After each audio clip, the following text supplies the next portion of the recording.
now we come to the talk for all ages.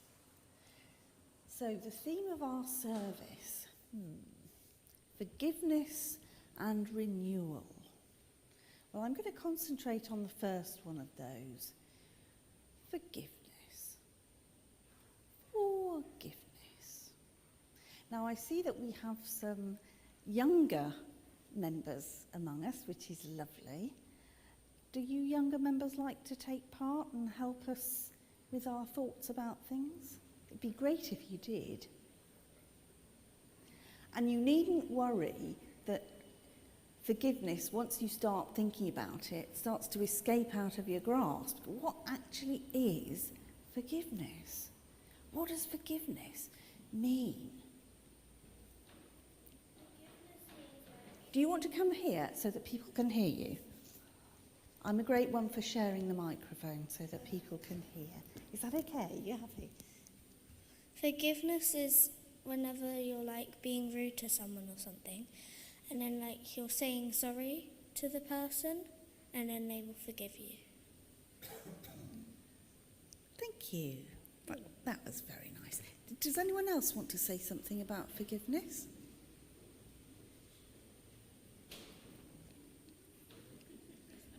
I'm looking at a young man at the back who looks as if he might want to say something, but it's not that cool coming to say something. Come on, because I think you've helped me before with a...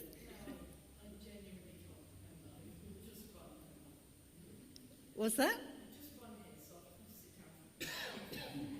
You'll sit out for this week. You can't remember what forgiveness is all about. Well, our young lady gave us an example of forgiveness.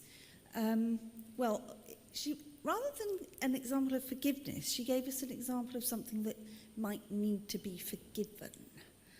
I think we need to dig a little bit deeper.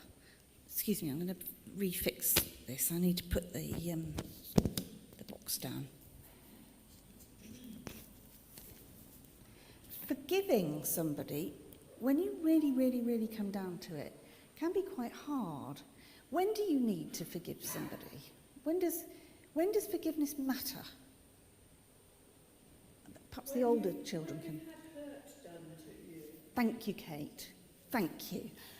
Any hurt. Being rude to somebody, having somebody be rude to you, can be awfully hurtful. That was a good example.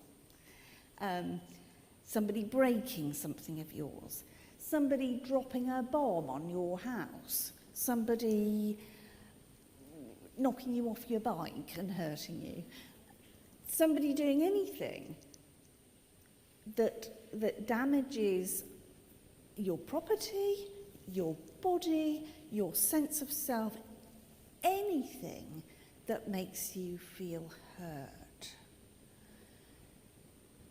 So, how do you go about forgiving? What does forgiveness feel like when you've been hurt? What happens? What do you do? Is it easy to do? No, I don't think it is it? I think it's really not easy for us. Really, really not easy for us.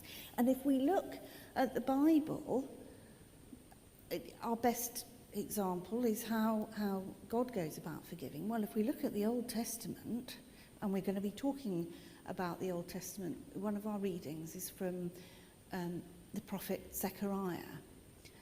And in our reading today, we're going to see what God's forgiveness looks like to the Israelite people, the Judean people, when they come back after a long exile in Babylon. Stay with me here.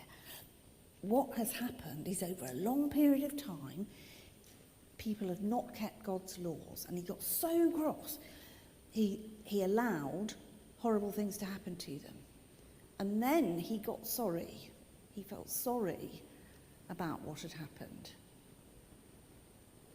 And he then forgave the people. But it took even God a long, long time. So forgiveness is a tough cookie. It is hard. And in our prayer, the Lord's Prayer, remember that bit that says, Forgive my trespasses as I forgive those who trespass against me.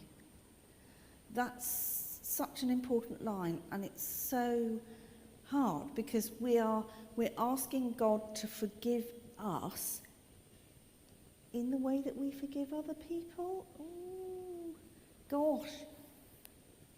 We need to be good at forgiving other people if we can hope to be deserving of God's forgiveness. But the reality is we aren't deserving of God's forgiveness. Even the very, very best of us are not deserving of God's forgiveness.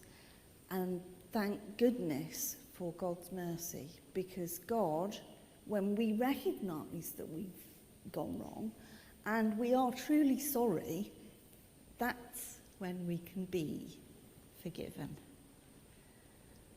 And that truly sorry bit is hard. I will leave it there.